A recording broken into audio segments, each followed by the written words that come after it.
Business transformation is an ongoing theme. I think there's no stability. In my career in the chemical industry, business transformation has always been taking place. It seems to be on a cycle, much like the cyclicality of the chemical industry. In this case, what I think is really interesting, and I've had several great conversations with leaders about this, is that it's really market-centric and about really setting up for the next decade of success.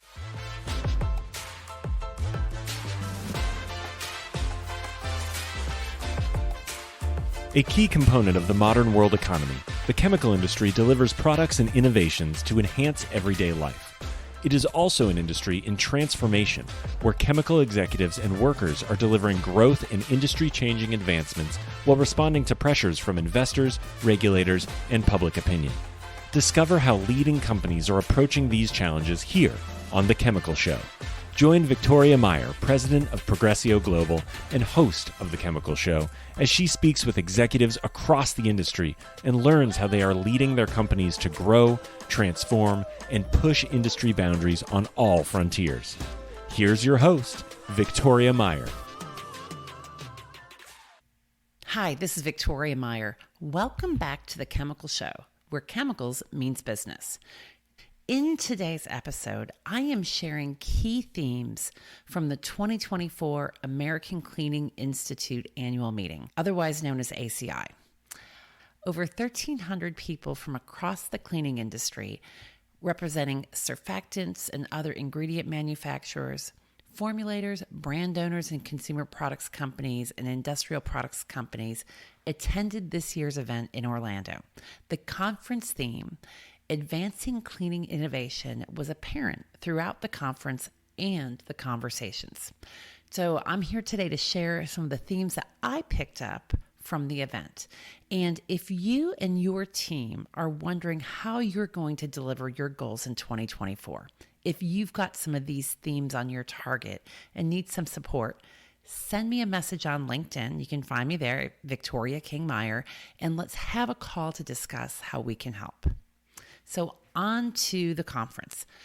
I'm sharing today 6 themes that I picked up throughout the conference. First of all, innovation was key, and it was clear in the theme and in the theme title of the conference. The topic of several panels and showcase sessions that ACI produced, and the topic of a lot of conversation. Innovation is here across several facets: product innovation, process innovation, and even business and business approach innovation. And from a product perspective, what we're seeing, and this is a theme that's continuing on for a couple of years, is a lot of green products and bio-based products that were showcased throughout the conference. We're going to talk more about that later. The other innovation theme is really around formulation. As a leading distributor shared with me, formulation innovation is back.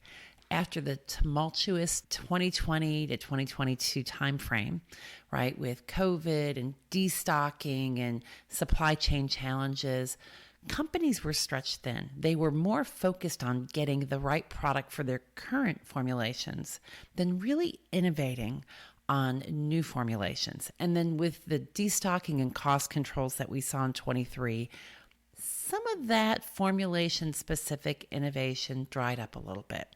What we're hearing today is it is back. Companies are more willing to invest. They're pivoting in some cases and focusing on the future with innovative product and business opportunities. Now, back to that green product innovation. As one leading biosurfactant producer said, you may actually have to reformulate the entire formula in order to accommodate some of the differences that you're seeing with some of these new products. So that's an interesting twist on formulation innovation. But what I think we're seeing and what I was hearing is across the entire value chain from a cleaning products perspective, surfactants, fragrances, all the different additives, companies are really considering what their next formulation is and getting more innovative with those products and those innovations. So that's one.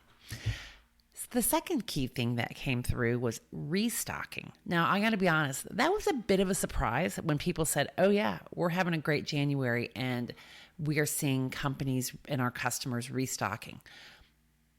I think that's a bit application and market specific. And that's certainly what I heard from several of the companies. So they're not necessarily seeing restocking, but they're seeing better buying behaviors than perhaps we saw at the end of 2023. But this is something that's coming through. Cost control is still here, but it appears really that some companies and some sectors have exhausted their destocking and are starting to refill their stores.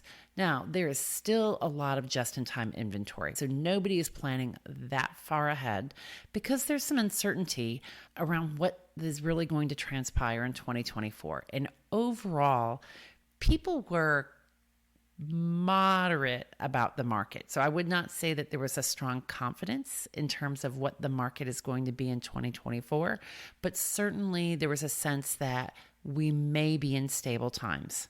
And notice my word choice. I'm still hedging my bets a little bit here, as are others, but I think we're starting to see some stability across the industry and potentially some restocking. So stay tuned. If you're seeing that, let me know. The third theme that came through is AI. AI was everywhere. It was definitely a central topic throughout the event, just like it's a central topic elsewhere. And it featured in several sessions hosted by ACI with panelists ranging from consumer products companies like P&G and Clorox to AI companies like Noble AI. In fact, you may recall Ethan Mirsky of Noble AI was featured on episode 99 of The Chemical Show, talking about science-based AI and how it can be used to accelerate product and formula innovations. So go check it out, episode 99. And while AI was really featured quite strongly in the programming, it also was part of the conversation. And the conversations that I had, it became apparent many companies and many leaders just aren't sure where to start. So while the biggest companies like P&G and Clorox that I've already referenced, have been investing and utilizing AI for a long time within their businesses, at the same time, there are many companies that are just now starting to figure out where they want to go with this. And there's a lot of uncertainty. One of the things I heard even from someone is that chemical companies are still just reluctant to trust not just AI, but even to trust the cloud. If you think about where we are in the world today, cloud-based computing is everywhere, but perhaps not so much in the chemical industry. Companies and leaders are really trying to figure out where to start and how to safely start, how to utilize it effectively. So I've got a download for you guys. So head over to the show notes if you're listening in the podcast app, either Apple or Spotify or whatever app you're using, or go to the episode page for thechemicalshow.com and you can get you can download a document on best practices and using AI in your business. And I've got some tips for how to use it effectively, as well as some of my favorite tools that I think you will enjoy using yourself. So go check it out. Head on over to thechemicalshow.com and again, get that download on best practices and using AI in your business. So AI is everywhere, right? So my fourth theme on this is market-centric business transformation. So business transformation is an ongoing theme. I think there's no stability. In my career throughout in the chemical industry, business transformation has always been taking place. It seems to be on a cycle, much like the cyclicality of the chemical industry. In this case, what I think is really interesting, and I've had several great conversations with leaders about this, is that it's really market-centric and about really setting up for the next decade of success. And so a couple examples I had. One was really around realigning the business and shifting from a product-centric business organization and orientation to a market-centric orientation for their businesses, fundamentally to drive better customer experience and to meet market requirements. And so it's a opportunity to be more effective, to be more collaborative internally and externally with customers to create that market-centric business transformation. The second piece is really around looking for new market opportunities, right? And rethinking traditional end uses and traditional markets and going beyond what is currently seen for companies in the industry. So market-centric Business transformation is here. We're starting to see it across many companies, and I think it's going to be a real focus in 2024. My fifth theme is about continuing the green. So if you remember last year, we talked a little bit about being green and buggy, and that was one of the key themes that came out of the conference. Bio-based ingredients and green innovation continues on. And in fact, ACI hosted a couple of innovation panels with speakers from leading companies, including Eastman, Holoferm, Pilot, Sasol, and others, talking about their biosurfactant innovations and really their bio-based ingredient innovations. What's interesting, I think, is number one, there's a lot of evolution in this space and definitely a lot of focus. It's innovation, it's market-centric, it's sustainability-centric. There's also a lot of collaboration and partnership coming through. So certainly we see companies like Holoferm and Integrity Biochemical partnering up with other companies that are able to maybe more effectively take it to market, have a different market reach, and really help expand the impact. So I think this is what we're going to continue to see from a bio-based ingredient perspective, a continuing partnering perspective, and just frankly, continuing for this industry to continue being on a green and sustainable path. The sixth theme that came through, I look at maybe the first five is a bit more opportunistic and positive. The sixth theme was a little bit worrisome, and it's around tightening regulations. So a lot of this is European driven. The EUs tend to be the leader in some cases. I'm not sure if it's a good or bad leader. You guys have heard me talk about this before, but the EU is a leader in driving some tighter regulations. One topic that was a hot topic throughout the conference is EUDR, so the European Deforestation Regulation, which applies stringent and risk-based guidelines to specific products coming into the EU. As you can imagine, the word deforestation is the key theme in there. So things that are tied to the forest. In the surfactant space, products derived from palm oil are in the spotlight. And one of the things I heard more than anything is there's been a lot of regulation and there's been some practices already put in place across the industry to recognize the risks and the potential harm that comes in some of the farming of palm oil. So there's already been a lot of work going on to ensure effective regulations and protocols and requirements are in place. This goes a step or two or three further, and there seems to be some concern about how are companies really going to meet this? And so I think watch this space, stay tuned to the news and how this progresses on as companies are trying to figure out how they're managing this new deforestation regulation coming out of the EU.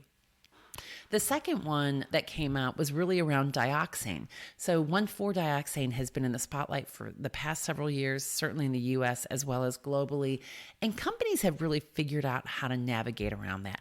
The current regulations are formulation based. They're setting a target amount of 1,4-dioxane in the formulation, in the applications. In the industry, companies across the industry have really teamed up to understand how to adjust to that, how to adapt, and how to meet those requirements.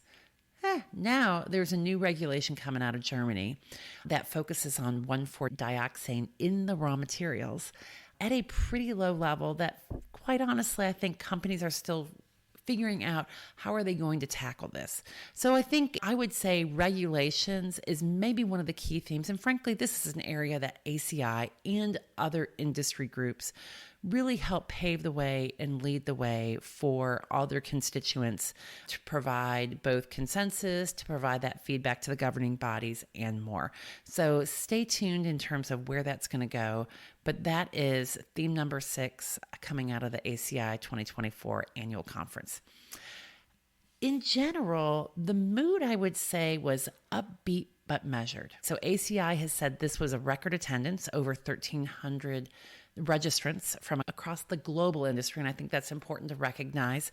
And I would say overall, people were positive, looking forward to the year, uncertain about how it was going to progress. And certainly what we've seen and what we've heard on the chemical show and what you guys have heard elsewhere in the markets is that There's some concerns about how the year is going to progress. It's a little foggy. It's perhaps a little flat until we get to the second half of the year. But certainly what we're hearing is positive forward progress across a number of fronts, an upbeat mood, tempered by some very pragmatic views on and concerns, and frankly, just watch this space on how the industry is going to progress. So that is it for this year's update from the 2024 ACI annual meeting. I'd love to hear what you had to say. If you were at the conference, what did you hear? Does this align with you? Reach out, send me an email, shoot me a DM on LinkedIn. Would love to hear from you and love to respond. Thanks again for listening to The Chemical Show. Keep listening, keep following, keep sharing, and we will talk with you again soon. We've come to the end of today's podcast. We hope you enjoyed your time with us and want to learn more. Simply visit thechemicalshow.com for additional information and helpful resources. Join us again next time here on The Chemical Show with Victoria Meyer.